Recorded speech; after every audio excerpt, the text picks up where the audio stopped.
வாழ்க வையகம், வாழ்க வையகம், வாழ்க வளமுடன்.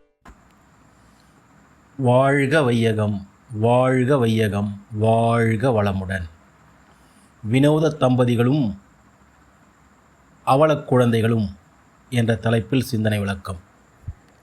அன்பர்களே, வினோதமான வாழ்க்கை துணைவர் இருவர் ஒன்று சேர்ந்து அவர்களுக்கு பிறந்த அவலக் குழந்தைகளை பற்றி தான் இன்றைய சிந்தனை விளக்கத்தின் தலைப்பான வினோத தம்பதிகளும் அவலக் குழந்தைகளும்.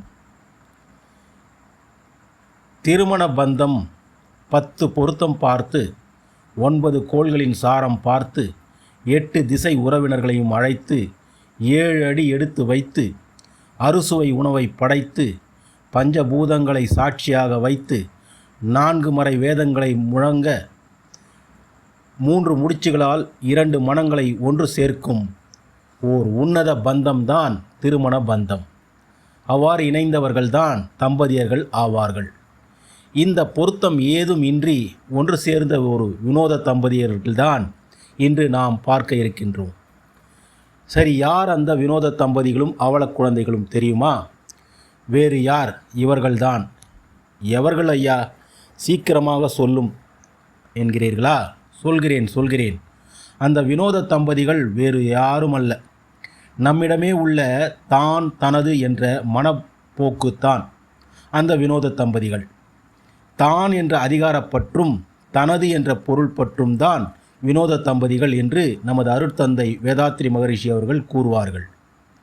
நான் என்ற அகந்தையும் தனது எனது என்ற பொருள் பற்றும் மக்கள் பாசமும் நலவாழ்விற்கு தடை கற்களாகும். வாழ்க்கையில் ஏற்படும் பல துன்பங்களுக்கும் காரணம் இந்த தான் தனது என்ற அதிகார மமதையும் தனது என்ற குறுகிய மனப்பான்மையுமே ஆகும்.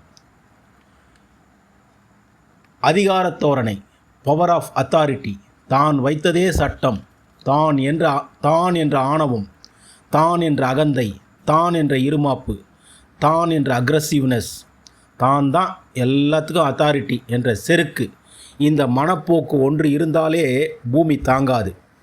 இதனுடன் தனது என்ற பொருள் பற்றும் சேர்ந்துட்டா சொல்லவா வேணும்? அப்பப்பா, ஒரே அமர்க்களந்தான். தனது என்ற பொசசிவ்னஸ், பொருள் பற்று இருக்கே, அது யாருக்கும் ஒன்றையும் கொடுக்காம எல்லாம் தனக்கே வேணும், எனக்கே வேணும் என்று எல்லாவற்றையும் தானே அனுபவிக்கணும் என்ற கருமித்தனம்தான் அந்த தனது என்ற பொருள் பற்று. என் உயிரே போனாலும் நான் தரமாட்டேன், எதையும் நான் யாருக்கும் தரமாட்டேன். உயிர் போன பின்னாடி நீ தராமலே எல்லாத்தையும் எடுத்துக்கொள்ள தானே போகிறாங்க. இது தெரியாமல் நான் யாருக்கும் தரமாட்டேன் என்ற இந்த பொசசிவ்னஸ் இருக்கே.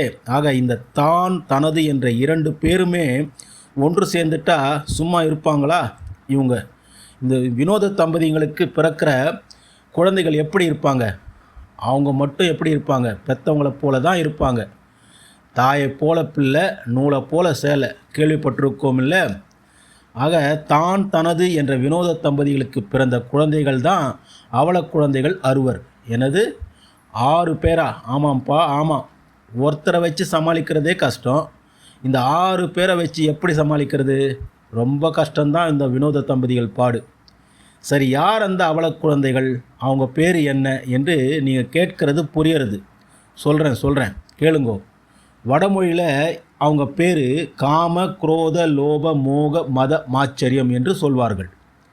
நமது ஆசான் அவர்கள் அந்த அவலக் குழந்தைகளை பேராசை, சினம், கடும்பற்று, முறையற்ற பால் கவர்ச்சி, உயர்வு தாழ்வு மனப்பான்மை, வஞ்சம் என்று சொல்வார். இந்த 6 குணங்களையும் சீரமைத்து கொள்ள வேண்டும் என்றும் வழிகாட்டியிருக்கிறாரு நமது ஆசான் அருட்தந்தை அவர்கள். பேராசையை நிறைமனமாகவும், சினத்தை பொறை உடைமையாகவும், கடும்பற்றை ஈகையாகவும், முறையற்ற பால் கவர்ச்சியை கற்பு நெறியாகவும், உயர்வுத்தாழ்வு மனப்பான்மையை நேர்நிறை உணர்வாகவும், வஞ்சத்தை மன்னிப்பாகவும் சீரமைத்து கொள்ள வழிகாட்டியுள்ளார்கள் அருட்தந்தை யோகிராஜ் வேதாத்ரி மகரிஷி அவர்கள். அருட்தந்தை அருட்ஜோதி ராமலிங்கர் வள்ளலார் அவர்கள் இந்த 6 குணங்களையும் தன்னை விட்டு விலக வேண்டும் என்று இறைவனிடம் விண்ணப்பிக்கிறார். இவ்வாறு காம உட்பகைவனும், கோப வெங்கொடியனும், கனலோப முழு மூடனும், கடுமோக வீணனும் கொடு மதமெனும் கண்கெட்ட ஆங்காரியும் ஏமமறு மாச்சரிய வேளனும் கொலை என்று இயம்பு பாதகனுமாம் எழுவரும் இவருக்கு உற்ற உறவான பேர்களும் என்னை பற்றிடாது அருள்வாய் என்று இறைவனிடம் அருள் புரிய வேண்டுகிறார் அருட்ஜோதி ராமலிங்கர் வள்ளலார் அவர்கள். ஆக காம உட்பகைவன் நம்மை அழைக்கின்ற எதிரி வெளியே இல்லை, உள்ளேயே உட்பகைவனாக நமக்குள்ளே இருக்கின்ற அந்த காமம் என்ற ஒன்று. கோபம் என்பது ஸ்லோ பாய்சன். அது அந்த ஸ்லோ பாய்சன் சாப்பிட்றதுக்கு சமம் என்று சொல்லுவாங்க. அது உயிர் மீது ஆசை உள்ளவர்கள் அந்த கோபத்தை வெல்ல வேண்டும். அதே போல் மதம் என்ற அகங்காரம் இருக்கே, அது அறிவு கண்ணை மங்கி குருடர் ஆக்கிவிடும். ஆக இதெல்லாம் நமக்குள்ள வரக்கூடாது என்று அருட்ஜோதி ராமலிங்கர் அவர்கள் இறைவனை வேண்டுகிறார்கள். இவர்களுக்கு உற்ற உறவான பேர்கள் யார் என்று தெரியுமா? வேறு யார்? பஞ்சமகா பாதகர்களான பொய், களவு, சூது, கொலை, கற்பழிப்பு எனும் 5 பெரும் பயிற்சிகள் தான் இந்த பஞ்சமகா பாதங்கள். ஞானமாம் கடல்தனில் நல்முத்து எத்தனையோ, ஊனமிலா அன்புடன் விதிப்படி முயன்றிடு, உனக்கவை கிடைத்திடும் நிச்சயம்.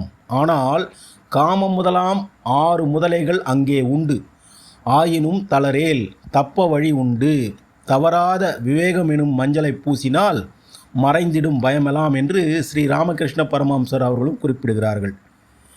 ஆகவே நண்பர்களே, அறிவின் திறத்தால் விழிப்பு நிலையில் 6 குணங்களையும் சீரமைத்து கொண்டு இந்த வினோத தம்பதிகளும் அவலக் குழந்தைகளும் நம்மிடம் தோன்றாமல் செய்வோம். நாளும் தவமும் தற்சோதனையும் செய்து இவைகளை நம்மிடம் அணுகாமல் செய்வோம் என்று கூறி நிறைவு செய்கிறேன். வாழ்க வளமுடன். நன்றி. வாழ்க வளமுடன்.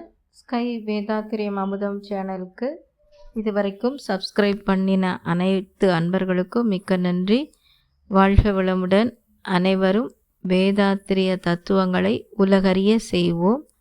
இந்த சேனலை உங்கள் அன்பர்கள் அனைவருக்கும் ஷேர் செய்து பயன்பெறுங்கள். நன்றி. வாழ்க வளமுடன்.